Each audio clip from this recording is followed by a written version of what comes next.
Fala pessoal, eu sou o Rafael e vou narrar uma história do Capitão América totalmente original e exclusiva. Então vamos lá. Uma operação militar está sendo realizada num país do Oriente Médio. Os Navy SEALs, divisão das Forças Especiais de Elite da Marinha dos Estados Unidos, são os responsáveis por resgatar um grupo de civis mantidos como reféns por uma célula terrorista local. Steve Rogers comanda o grupo designado para essa missão. Após o embate com os inimigos, os americanos são bem-sucedidos e conseguem salvar aquelas pessoas. De volta à base, Steve recebe ordens expressas para retornar para os Estados Unidos. Após receber forte pressão da mídia e de organizações supranacionais, o governo americano decidiu retirar as tropas daquele país e encerrar a operação imediatamente. Rogers argumenta que ainda existem vários civis que precisam de ajuda. Aquela região está completamente devastada por disputas de facções rivais. Se eles saírem dali naquele momento e de forma desorganizada, aquela nação ficará à mercê de terroristas, que ainda vão se beneficiar do arsenal deixado pelos militares, que ficará ali à disposição do inimigo. O general não dá ouvidos e reforça que a decisão já está tomada. De volta aos Estados Unidos, Steve resolve refletir sobre seus últimos tempos de serviço. Fazia tempo que não era mais o Capitão América. Havia sido informado recentemente que estava proibido de continuar a se apresentar no campo de batalha como antigamente, pois já não era bem visto pela maioria dos cidadãos, que consideravam as estrelas e listras ultrapassadas, símbolos de uma América opressora e que deveria ser remodelada para uma nova era. Seu antigo traje e escudo estavam guardados em sua casa como uma relíquia de outros tempos. Chegou a usá-los por um período após ter sido descongelado, mas agora era apenas mais um soldado à disposição do governo e que era recrutado para missões esporádicas. Sequer pertencia a algum órgão ou batalhão específico. As memórias dos antigos combates que participou durante a Segunda Guerra o atormentavam, porém tinha um sentimento de dever cumprido por ter ajudado os aliados a salvar o mundo na ocasião. Desde que acordou do mundo atual, Steve não conseguia mais reconhecer aquela sociedade, principalmente os jovens, que muitas vezes falavam de seu país não mais com orgulho e patriotismo, mas com vergonha. Como soldado, lhe restava apenas ajudar da melhor forma possível quando fosse solicitado. Sua última missão ainda o incomodava. Sabia que muita coisa ainda precisava ser feita naquela região. Cumpriu suas ordens e retornou, mas sentia que algo não estava certo. Então resolve procurar sua amiga Sharon Carter, ex-agente da SHIELD, que agora estava na CIA. Os dois conversam e ela se compromete a buscar informações sobre aquela operação. Após alguns dias, os dois se encontram novamente e Carter diz que aquela missão fazia parte de uma série de outras que serviam para atender às diretrizes do plano de governo do presidente recém-eleito.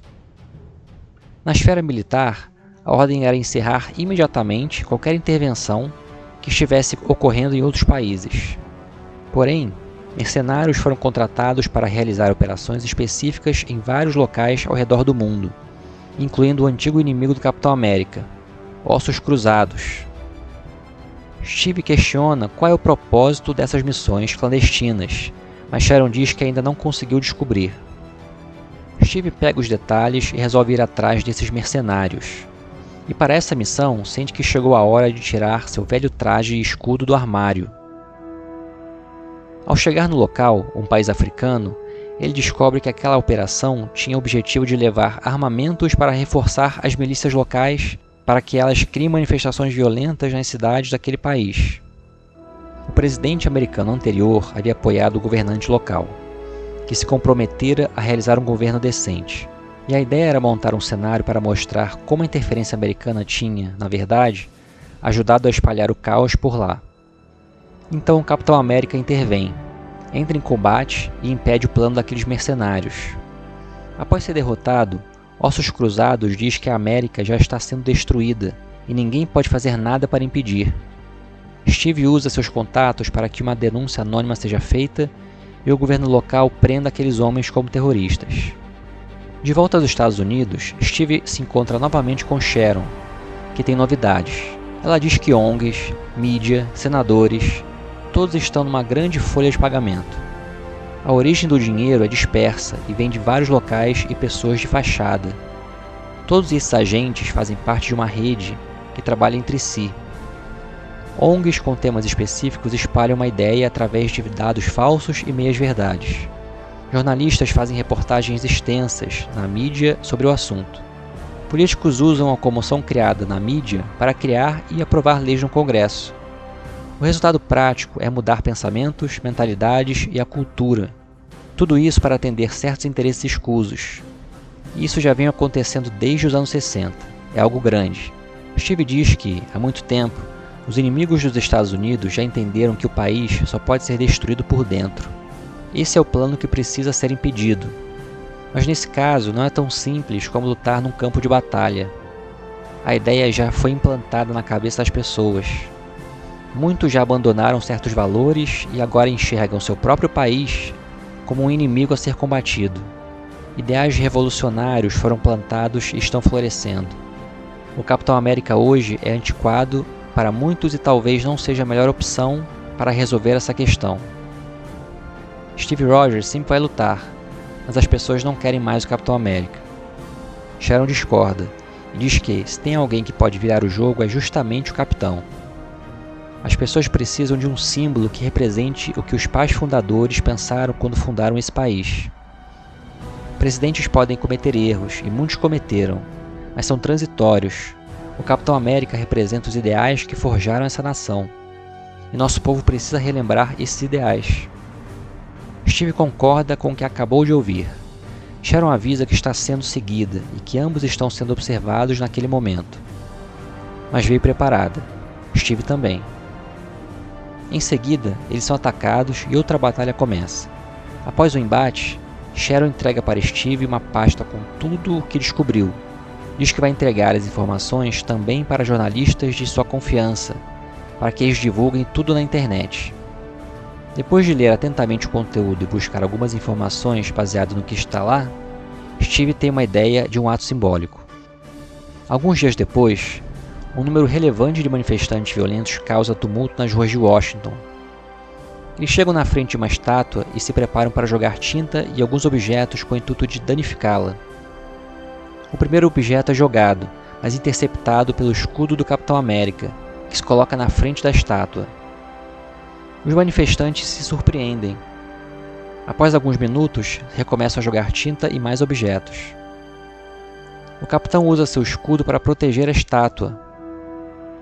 Logo alguém começa a filmar e coloca na internet. O vídeo se espalha. A mídia chega ao local e transmite ao vivo. Todos acompanham o esforço do Capitão América para proteger uma estátua de um dos heróis da história americana, que é alvo de uma manifestação orquestrada por pessoas que desejam destruir a memória de seu próprio país. Aos poucos, alguns dos manifestantes, intrigados pela determinação do Capitão América de permanecer ali, desistem de jogar coisas. Outros persistem, mas logo fogem ao ver a polícia agindo para tirá-los dali. Quando não há mais ninguém ameaçando a estátua, o capitão se retira sem falar com ninguém. A repercussão daquele episódio foi imensa em todo o país. Todos os telejornais da TV, sites e vídeos da internet comentavam a atitude do Capitão América. Manifestações de patriotismo começaram a acontecer. Grupos começaram a proteger outras estátuas ameaçadas por vândalos. Steve era constantemente convidado para dar entrevistas, mas negava. Um dia recebeu uma mensagem estranha. Seu conteúdo falava sobre os acontecimentos recentes. Contava detalhes sobre os eventos anteriores de Steve e Sharon e fazia um convite para um encontro. Steve sabia que o remetente era provavelmente um integrante do grupo que havia orquestrado todo aquele plano. O encontro poderia ser uma armadilha, mas valeria a pena ir para descobrir mais coisas e confrontar o inimigo. O local do encontro era remoto. A intenção claramente era não chamar a atenção. Steve chega e logo é recepcionado por um homem que não lhe é estranho. Tem uma vaga lembrança de já tê-lo visto. O sujeito não está armado e diz que só quer conversar, explicar a situação toda. Fala que Steve não entendeu o que está acontecendo, que o mundo está se desintegrando, que as sociedades estão se autodestruindo e que as nações só servem para lutarem umas com as outras. e por isso precisam ter seu poder diminuído até que se submetam a um governo mundial. Steve consegue se lembrar. O homem se chama Karl Morgenthau, o terrorista conhecido como Apátrida. Morgenthau diz que sua vida de terrorista está no passado, que aquele não era mais o meio certo para atingir seus objetivos, mas agora representa um grupo que tem fortes convicções sobre o que fazer e como fazer para o mundo caminhar do jeito certo. Admite que as atitudes recentes de Steve atrapalharam muito a agenda do grupo, mas entende o porquê de ele ter feito aquilo. Imaginou que estava consertando as coisas, mas só estava piorando a situação. Diz que o Capitão América pode realmente fazer a diferença, e eles podem ajudá-lo com isso. Então faz o convite para Steve se juntar ao grupo, e assim ele terá orientação do que precisa para realmente ajudar seu país e o mundo. Steve responde que conhece bem o discurso de tiranos, e acabou de ouvir um naquele momento, sempre tentando enganar as pessoas com promessas de um mundo melhor, quando na verdade só querem poder sobre os outros.